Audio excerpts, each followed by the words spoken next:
A very good morning to you all. Welcome to Sunrise Daily. I'm Chamberlain Uso. Good morning, I'm Ayo Makine. Welcome to the show. And today we will go right ahead and take a look at what the dailies and how they are reflecting what's going on in the society.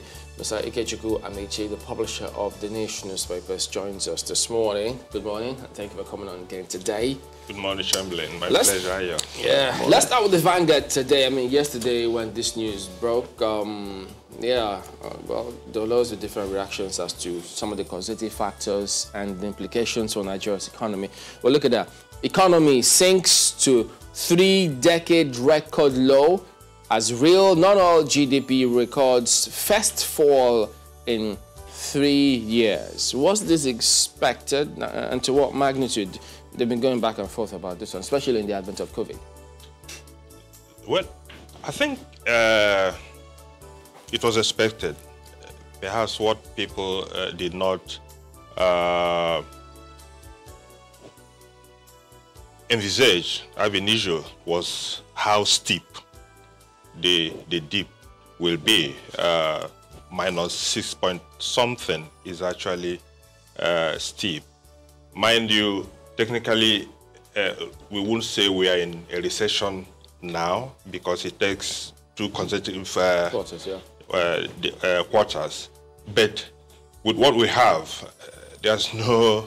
The next quarter may equally reflect a similar scenario? Yes. Yeah, Nigeria is going into a recession. And I don't see anything that can pull it out of a recession between now and the next quarter. So it's going to be...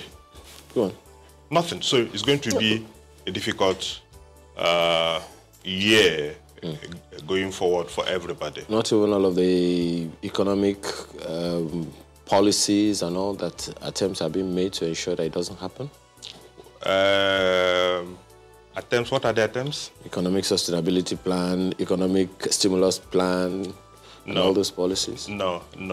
If you remember that even countries like Britain and America and all that are experiencing the same this thing. It is given that Nigeria will live in fair wars. Because yes, we keep on hearing all these sustainability efforts, but the truth of the matter is the macroeconomic fundamentals of our economy are rather too poor.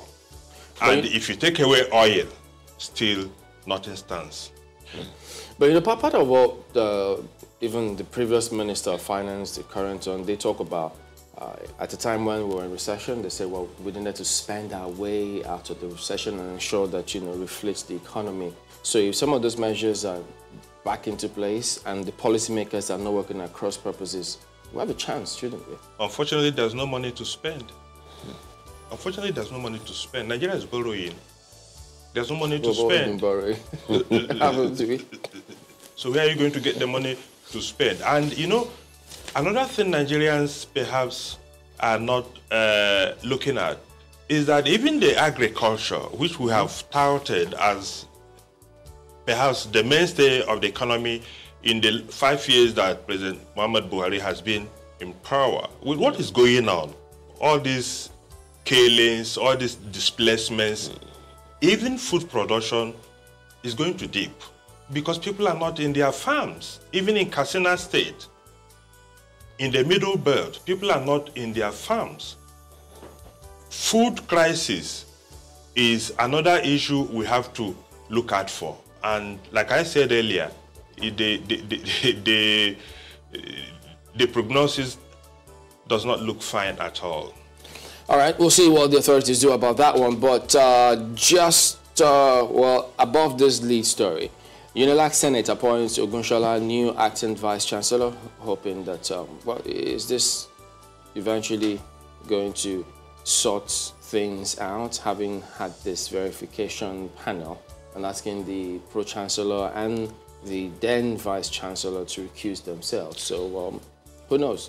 Well, we all hope that it will be a solution to the crisis. I must give it to the federal government. For the first time, they acted proactively and did something that at the end of the day will bring peace to that university. Asking Dr. Wale Babalaki and the Vice Chancellor, Professor Ogundibe, to step aside and allow the panel to wade into the matter, and telling the Senate to also nominate an acting VC. I think that's a wonderful decision they took, because allowing those two men to remain there, the crisis would have not continued. And Professor Ogunshola is already a deputy vice chancellor. If you remember, what the Senate... Some of the rules. Yes, that was one of the rules that the Senate was saying, look, going outside the rules and regulations to bring in an acting VC in the person of Professor Soyombo was not, was acting contrary to the rules. So I am thinking that we're going to have peace. Do you think that the position of the federal government in asking the chairman of the governing council to recruit himself, not in any way indicts the entire governing council? It does.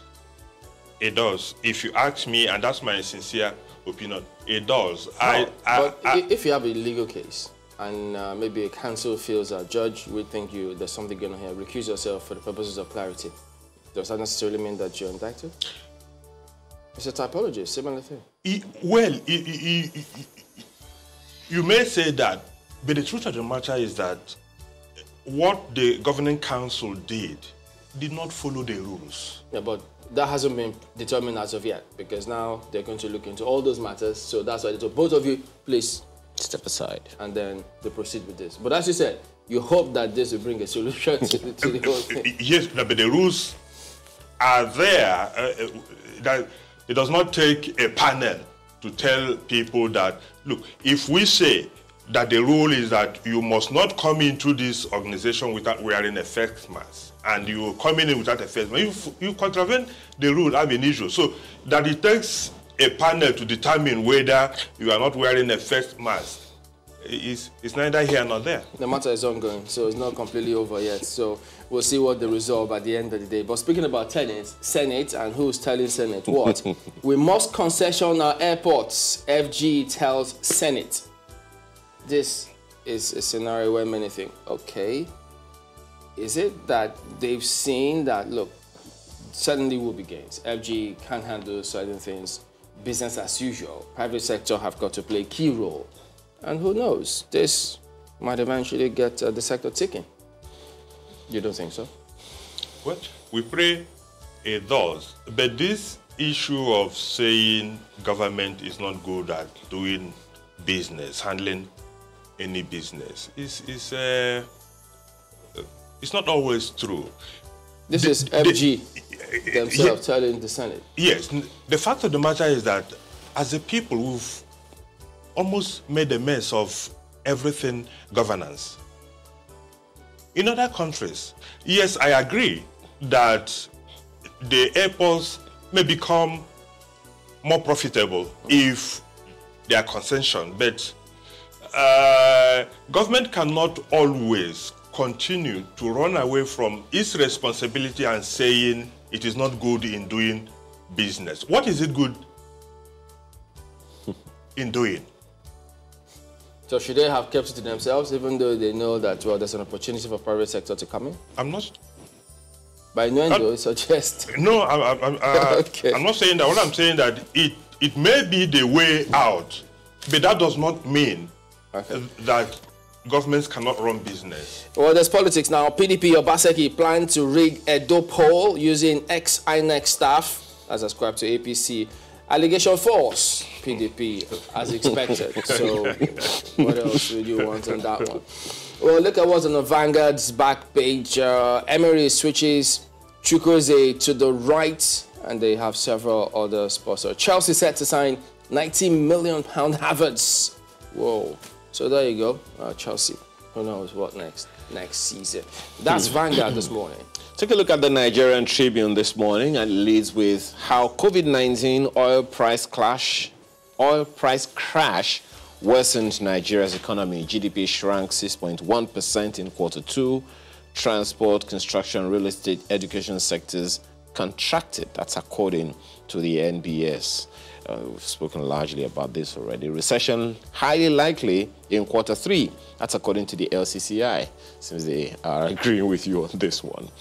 But let's move on to other stories. Right above the nameplate, we invest $1.5 billion annually on Nigeria's humanitarian crisis. That's according to UN.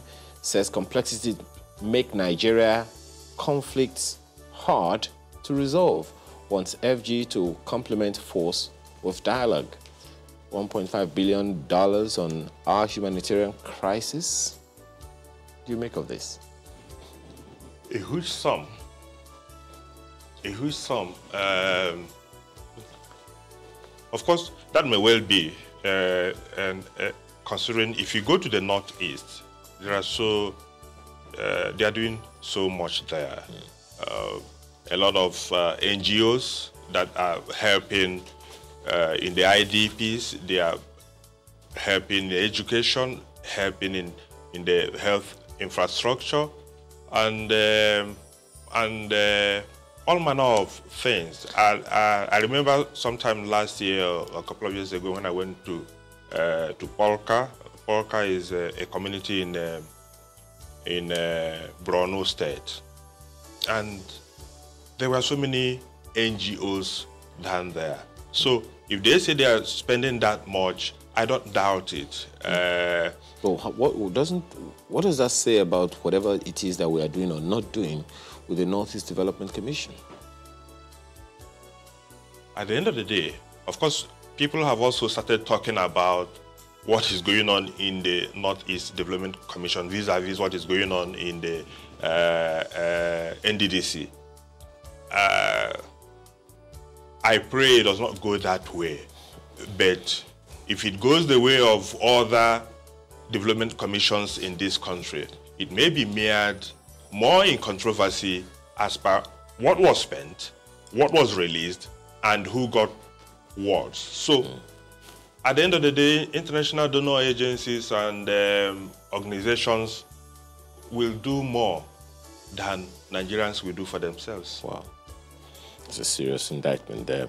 Airlines to pay $3,500 fine per passenger for breaching protocols. That's according to the PTF.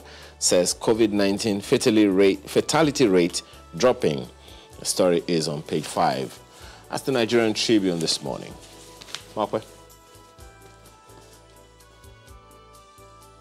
Guardian is looking for the, the silver lining in the sky amidst the terrible news of Nigeria's fall in the GDP. Look at that. Banks, telcos defy recession as COVID-19 pandemic lingers. That's the lead headline this morning. Growth to remain weak till 2021. Economists seek interventions in productive sector. Debt servicing, that's the lead headline for The Guardian this morning. So we already know that, the figures released yesterday definitely did not look good. However, look at what The Guardian is saying. Banks, telcos defy recession. Do you think that that's where we should be focusing right now? The services sector, looking at just how they have fared despite the COVID-19 pandemic. What are your thoughts on that? In Nigeria, all over the world, now telcos are doing well, and it is to be expected. With lockdowns, with people not moving about as much as they should. People are doing conferences now, not in person. Zoom is doing exceedingly well. I was discussing with a friend of mine the other day who is an engineer, and he's saying that this is the best time for them in terms of business. And then the banks, whether we like it or not, you must be able to do your business. You must transact the business now through the banks, and yes, that's where to go. What it means is that we must, as much as we can, put a lot of energy and a lot of emphasis on technology, on improving our economy to be knowledge economy, and also to look at our education curriculum so that at the end of the day, people will be able to get the kind of education that will make impact, not all this rote learning that we do every day. So that's the way to go. Information technology has come to stay, and people are going to rely more on technology to do business than they do manually. So it is. I'm not surprised that despite all that we are saying about a dip, that banks and telcos are still staying afloat. And if there's anything that is going to pull Nigeria back from the distance, you make calls every day, you buy data, you must be on the internet. That's all money, and all that money, they go to the Tesco. So. Well, some are crying and some are definitely rejoicing. Exactly. Not even everywhere. Look at what is happening here on the political scene. Obasanjo Tambuwal's meeting stirs PDP. That's what you see there. Sources allege plan to oust Secondus, stop Atiku. Atiku ahead of Tambuwal says ex-VP's aide. Party BOT chair sues for calm. So you see that meeting and the outcome, the possible outcome of why they could have met, or what they were planning, we don't know. But this definitely looks like it has to do with the PDP.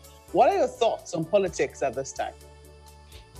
Well, 2023 will be interesting because there are a lot of issues at play. Of course, don't forget when Mamandara said we should jettison zoning and go for marriage, the kind of controversy it generated. But the truth of the matter is that there are people who believe that the presidency should come back to the South. There are talks out there that people like Tambuwal are still interested in running for the presidency in 2023. There are also talks out there that former Vice President Atiku Abubakar is not yet done with his presidential ambition. We'll wait to see how these things now pan out. If Tambuwal is beginning to reach out again, of course, he was there in 2019 for the PDP convention in Port Harcourt, which he lost to Atiku Abubakar. So if he's reaching out again, it is to be expected. I think he's still interested in running for the presidency. But like I said, 2023 will be interesting. Let's wait and see where the pendulum will swing to. All right. Anyways, let me quickly just take this too at the bottom, just to highlight them. This one says, Senate spits fire, flays NTA start times on fruitful partnership. That's one story they have at the bottom there. And there's also this one which should bother those in the healthcare sector and also those looking after IDPs. IDPs lament death of 30 pregnant women in Wassa camp. That story is on page 5 of the paper. Let's leave it there for the Guardian newspapers. Well, look at Daily Trust next. Nigeria's economy records worst decline in 10 years. COVID-19, others responsible, ascribed to the report. We're suffering from unemployment, price hikes, citizens, that's from them. Rescue efforts, not enough, experts. So this is something we already highlighted. The Kano Hisbah commander enmeshed in child trafficking. And then I resigned from NIPS over killings in southern Kaduna. That's from Lafia. And by the way, the police invited him recently, and then his lawyers have spoken up saying, look, they think this is harassment. Since the DSS is investigating the matter, they wonder why should the police even venture into the entire thing at all. So it is again, it is a question. I agree that the security agencies should be interested in what Melaifa said, but that should not detract from the message. People are being killed, and like I've always said, that is the issue. Nobody is addressing people being killed. We are talking about what Melaifa said and what he did not say. Every day you wake up, 19 people have been murdered, arrests are not made, there's no prosecution. We should be ashamed of that kind of narrative coming up every day. And people are meeting, they pontificate, they tell you they are doing all they can to bring about peace. If their best effort, the result is more killings, it's a tragedy. The Leadership newspaper this morning is also talking politics. Reconciliation, Boni-led APC moves to fortify structure in South-South. As Amaechi Silva mend fences. We have agreed to work together, says Transport Minister. Kalu seeks tenure extension for caretaker committee. PDP plotting to use an ex-INEC staff to rig Edo polls. That's according to APC. Allegation, laughable opposition party. Because that's politics and it should be expected, right? It should be expected, except to add that, well, it is not peculiar to, it would be unfair to say that APC is the only party racked by internal squabbles. But the truth of the matter is that the tendencies in APC are rather too many, and there's no meeting point.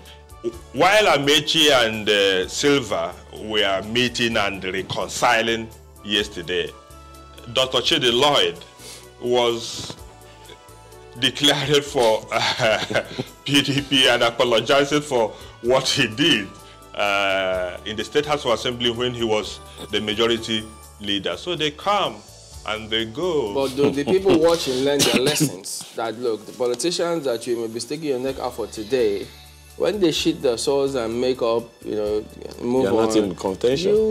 That is the problem. I wish that these youths who are brandishing cutlasses, who are wielding guns, who are out there killing themselves, I wish they will appreciate what you have just now said. That, hey, at the end of the day, this is not about us. It's about them. Okay. As the Leadership, this newspaper this morning. Okay. Run through the Daily Times if we can. Save us now. Nigerian traders in Ghana cry to federal government. That's the lead story there. How would you assess Nigeria's handling of the treatment of Nigerians in Ghana? Again, I will say we are not getting it right. I don't know. Our foreign policy in the last 5 years, I can't say that we've done well. Look at how we are being harassed, intimidated, even killed all over the place. South Africa, Ghana, everywhere. A private citizen took a bulldozer, went to Nigerian house in Ghana recently and bulldozed it. That cannot happen even in Nigeria. No Nigerian citizen will have the audacity to go to any foreign mission in Nigeria to do that kind of thing. We are protecting others, but Nigerians are vulnerable outside our shores. And the federal government is not doing... Look, yes, I agree that Africa has continued to remain the centerpiece of our foreign policy. But we can't allow ourselves to be slapped around by every Tom, Dick and Harry in the international community. I think Nigeria must take these issues up with Ghana and say enough is enough. Do I see them doing that? Your guess is as good as mine. What if we don't have many guests? All right, let's look at this Nigerian Tribune. How COVID... Okay, we've done that already. Yeah. All right, so I'm just getting word now that May Lafia, some say he didn't actually resign.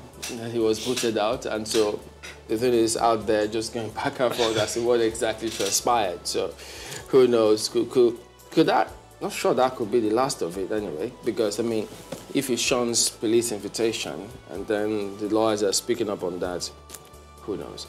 All right, so we do thank you for coming on, Ikechukwu Amaechi, the publisher of the Nation newspapers. We will be back in a moment. Stay with us.